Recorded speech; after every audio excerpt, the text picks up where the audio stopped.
good? Yeah. All right, Alan, thank you so much for coming on today, man. Yeah, glad to be here. Man, this is crazy. This is my first Amerifest, and like I've been blown away. Really? Yeah. Um, what are some like specific things that have impressed you or stood out to you here? And it's just like the production value and the size of the event, the amount of people that are here.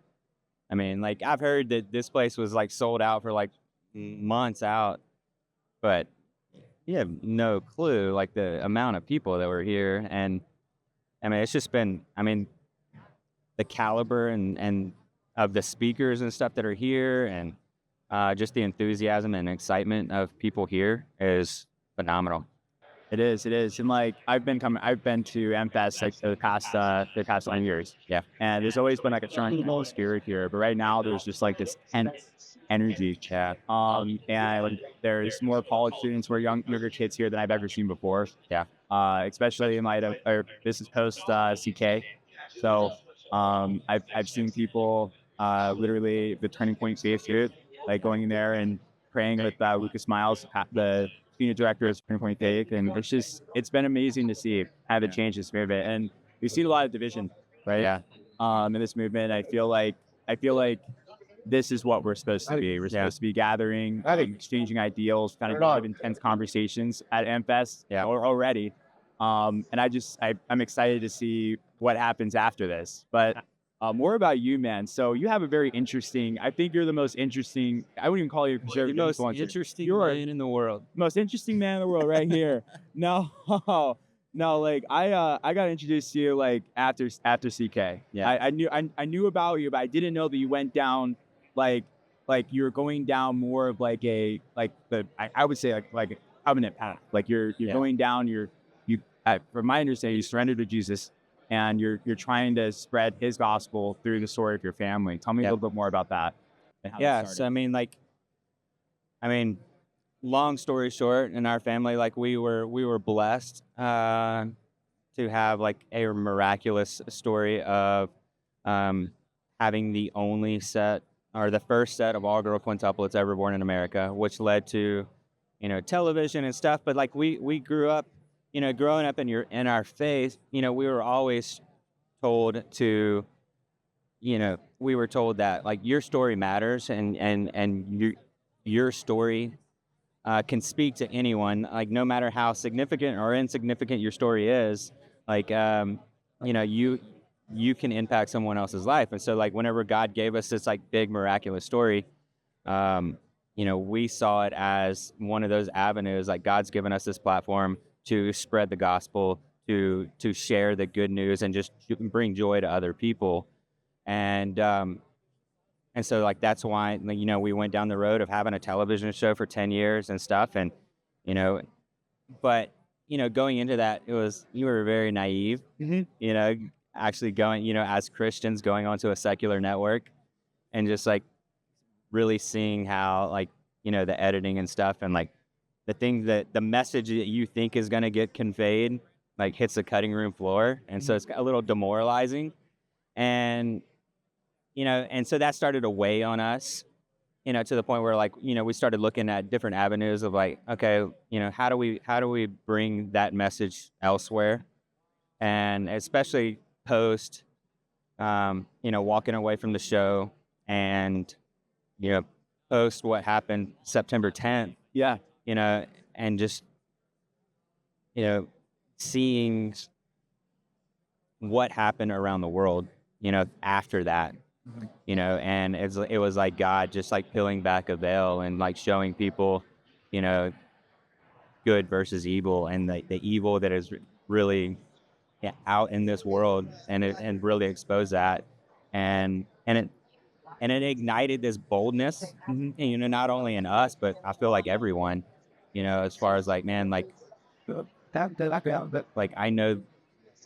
I know that's wrong, and I don't want to have any part in this. And so, it created like this like clear divide between like good and evil, and and it's encouraged a lot of people to be more bold in what they believe in, Yeah. and the truth. Yeah. So would you say that like before CK, was martyred, would you say that like the focus of the movement was mostly political, and then after he died, it shifted to kind of like spiritual warfare? Yeah, I feel like there's been like a little bit of a shift, over the last maybe year to year and a half, of like kind of like a reawakening, in the faith movement. But then like post CK, like it was like, a fire was ignited, around the world, and it was pretty awesome to see like what God can do through like a tragedy so dark as this. Yeah. No, no, exactly. And one of the things that I've noticed, like after Trump's election, and then after CK, it's just been like an incredible focus. I guess. Well, the movement kind of flatlined after Trump was elected, and then CK tried to bring it back with a comeback tour. Yeah. And then now it's like, yeah, so many influencers that are picking up that mantle. So many different tours that are going on, and there's tours that are going on in 2026. And what I'm seeing right now is like there's a lot of focus more. There's a lot of internal warfare that's going on right now within our movement, our community. Yeah. And then there's also what I'm seeing is like particular things that people are focusing on, like the Israel topic, geopolitical stuff. And I've noticed that after Roe v. Wade, there was like that feeling of victory, and there was a lot of kind of, I would guess, like a lot of influencers, a lot of leaders have kind of like figured that like we won the battle with abortion. Yeah. And there's no longer a major focus, and you don't really hear that much about it except from Students for Life, Live Action. What are your thoughts on that? Like, Yeah, I do you feel believe like that we should still be pushing, even though the rights have been given back to the states, and as long as we're in Texas, we don't have to worry about abortion. But do you think we should still be pushing to completely get it out of our culture? I don't think that there's ever a moment where you should not be worried about it, because there's still a battle, and whether it goes back to the states, and like obviously a little bit of a battle has been won, but it's still happening all over the world. It's still happening all over the United States. People are so misinformed. And I feel like that one of the biggest atrocities is like people that are going through and wrestling with potentially having an abortion due to whatever's going on in their life. They're not given all the information. I mean, a lot of those people, information is being withheld. They're being deceived. They're being tricked and lied to. A lot of women that are considering abortion, they're not even allowed to have like an ultrasound. Like they don't want them to see that heart, or listen to that heartbeat, or see an ultrasound, because they're afraid that they're going to have that connection and change their mind. The abortion industry is a big money industry, and the things that they're doing to the unborn, like post-abortion, and like harvesting organs, and it's a big industry, and they're making money off of it, and they're making money off the backs of just women that are scared and uninformed about like the gravity of the decision that they're making. And a lot of people, I feel like anybody that actually sees an abortion take place, like I feel like everybody should have to see that. Like you should have to, like if you're considering doing this and ending this human life, you should actually see what this process is and what it looks like and what you're actually doing. Because I feel like there's just misconceptions there, and thinking it's like not that big of a deal, and and it's horrible. It is. It really is. And then like the ones that know and they glorify, more the radical side of that side, they glorify it. They just say that they convince themselves that it's not lies. Yeah. They convince themselves that, we have centers that are opening in Oregon and Washington in 2026 where they're doing abortions up to term. Yeah. And we have companies, we have movements or organizations that are paying for women in states that, it's banned to transport them to have abortions.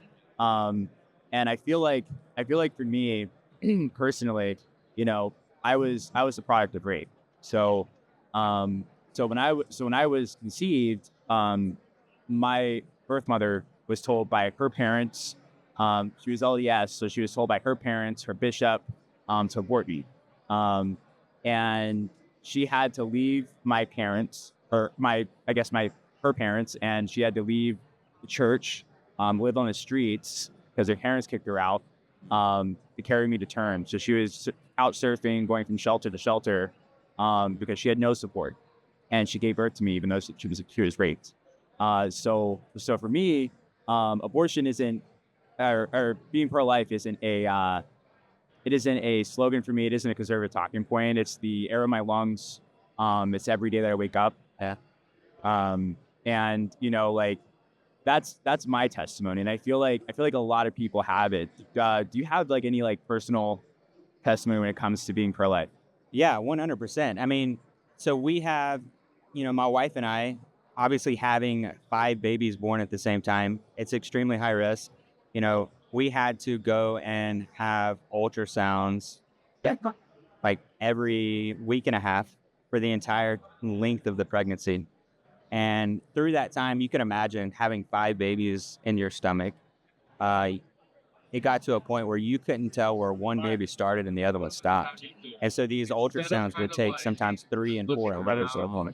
And so, whenever you're looking at dozens of ultrasounds for hours on end, Look over there. we had the most intimate view of life inside the womb that I think any parent out there has ever had before. And what we got to see, like the way that the babies would interact with each other, would interact with us as we would poke, and things that they would do within the womb. I mean, they develop. We could see personalities develop inside the womb. That's a human life. That's a human life with personality. Right. That we saw. We gave the babies nicknames and names based off of like what personalities we're seeing, personality traits within the womb that have carried over. They're 10 years old now, and those same personality traits have carried over to today. And so we have this crazy intimate view that most parents don't ever get. And that just like solidified in our brain that like, man, like life is life. These are fearfully and wonderfully made. And, God knitted these little miracles in the womb that have personalities in character, before they were ever born. And, and we got to see that. A lot of other people don't get to see that. And that's sad. I think a lot of mothers should be able to have access, like cheaper access, to be able to have like more ultrasounds like that, to have that kind of view like we had, because it was very much so different than like whenever we had our first daughter. We had maybe 1 or 2 ultrasounds the entire pregnancy, and so you didn't really see that. You didn't really have that connection, before they were born. So, that was one thing that just like solidified everything. Yeah, no, thanks for In a way, and dumbfounded. Oh, cool. I think Nathan had them. I don't think I got. We gave these girls nicknames based off of how they acted, and then now, like as they grow up, we're seeing, they have those same mannerisms now. They have those same, that same level of energy and like spunkiness and like all this stuff that they did in the womb, and it was just miraculous. Yeah. Yeah. Did you ever have like a doctor tell you guys to sacrifice one for the many or anything like that? 3. Really? Yeah. Three doctors, or the 3, like one doctor pressuring us to abort, or they call it reduce, and it sounds better, to go from 5 to 2. And, and it was like one of those things, like we already had, a faith and a belief that like life begins at conception. Mm-hmm. And because of that belief, and whenever we went to that first appointment with that maternal fetal specialist, he's trying to tell my wife that, because you're so small, this is so high risk, you're not going to survive. These babies are not going to survive. The only way that you're going to be able to get through this is by reducing from 3 to 2. And we're like, no, like if God gave us this miracle, and if it's his decision, then he'll take it away. but it's not our decision. And so, we went to that first appointment and we were just like mad and scared. And, we had family and friends pray over us after that appointment. We didn't want to go back to this doctor. We went back to our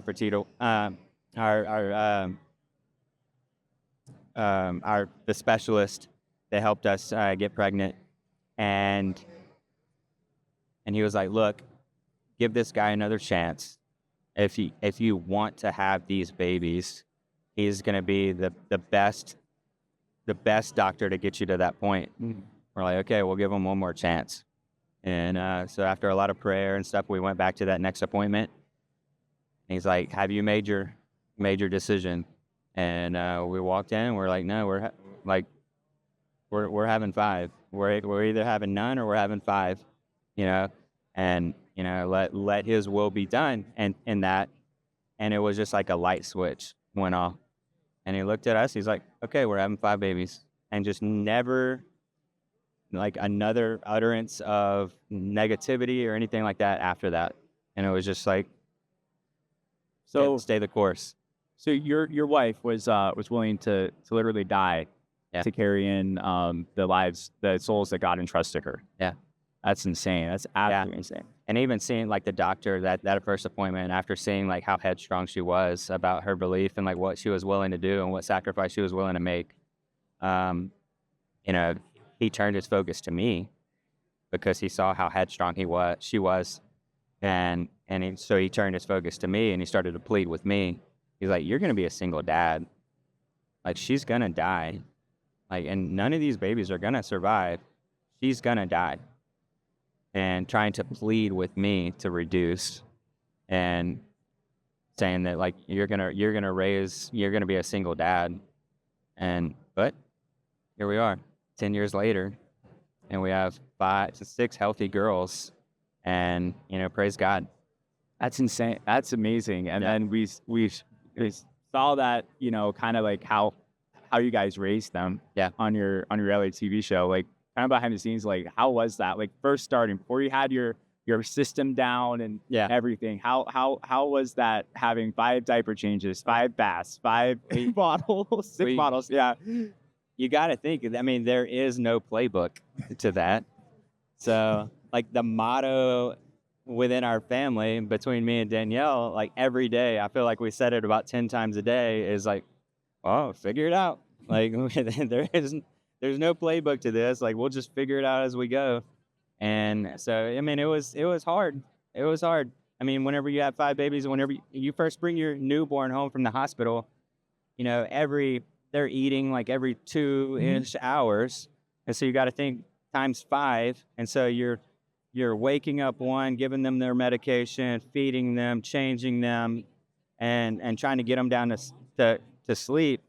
And you're doing that times 5. And you have about a 45-minute break before you're doing the first one over again, 24 hours a day. Because they're not waking up at the same time. It was tough. I remember super late nights doing like 2-3 a.m. feedings and like propped up against the headboard of my bed, holding a baby. Learned really quickly, like hold the baby on the inside of the bed. Yeah. Because like, you're wake up in the middle of the night feeding a baby, and all of a sudden you wake up to a thud. And you're like, look around. And like, luckily it was just the bottle that I've done that before. Yeah. So like, baby always stays on the inside just in case it kind of rolls over onto a pillow. But yeah, I mean, it was just nonstop. It was crazy. Other than the gratefulness and having them, what got you through that? Like, was prayer 100%. Like that's it. It's just like, constant conversation with God and just like reliance on God through all of that. I mean, He is our strength. And, I feel like I don't know how anyone could do it without, that supernatural, power, within us that God can only give us. Yeah. No, it's evident. Like, so with my kids, like it was hard with just 2. Yeah. And we had to rely on God for that because you have no sleep. And then during the day, it's the same thing. It's just 24/7 for those first 6 months. Yeah. So no, that's absolutely incredible. And I guess I just kind of going to the next thing I want to ask you. So when it comes to Good Ranchers, Yeah. I understand that you're a partner with Yeah, I'm a partner within Good Ranchers. Good Ranchers. So I understand the story. So you told me a very interesting thing. So I've met a lot of business owners here. They've all told me like, oh, like, yeah, I saw the market potential. I was going to get into it. It's been in my family, or, I thought about it for years. And the story that you have about Good Ranchers that your partner has, like, tell us a little bit how that got started. Yeah, I mean, Ben Spell, he was a praise and worship leader at a very large church in Houston for like 10 plus years, and didn't really know anything about meat. Didn't come from like a ranching or farming background or anything like that. And he was in the shower one day, and he said he heard an audible voice saying, "Start a meat company." And he's just like, "What is happening?" And so he went to Corley, his wife, and she's like, he said, "Corley, I think God's telling me to start a meat company."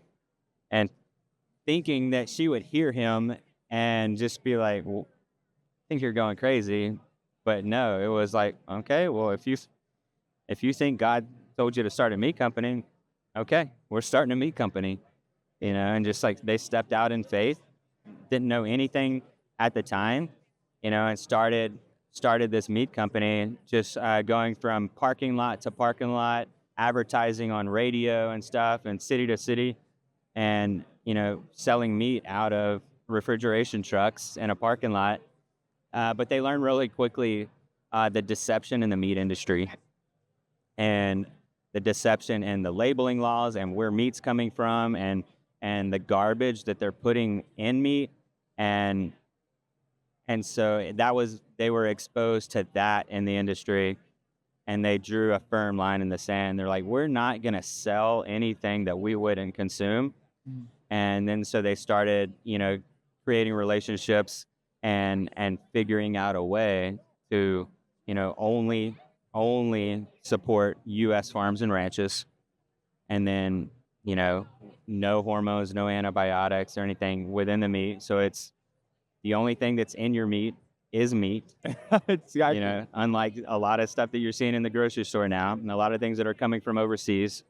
And one thing that we saw was back in 2015, I think it was during the Obama era, they allowed the country of origin label law to expire.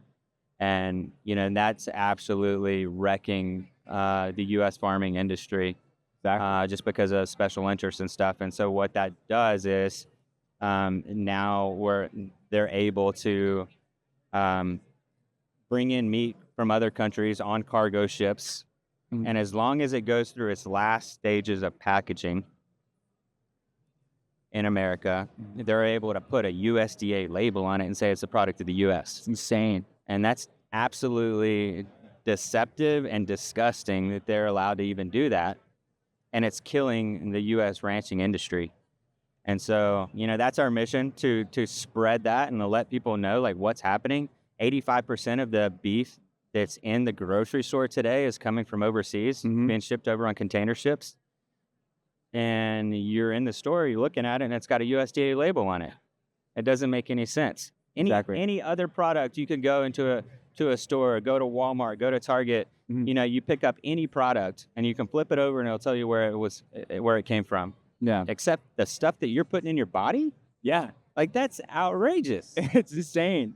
So, we have a firm stance on, like, only in America. We're supporting U.S. farms and ranches, and it's full transparency. Like, what you're buying, like, it's where it's coming from, and so we're a huge proponent of, like, know where the food that you're putting in your body is coming from. Yeah, exactly.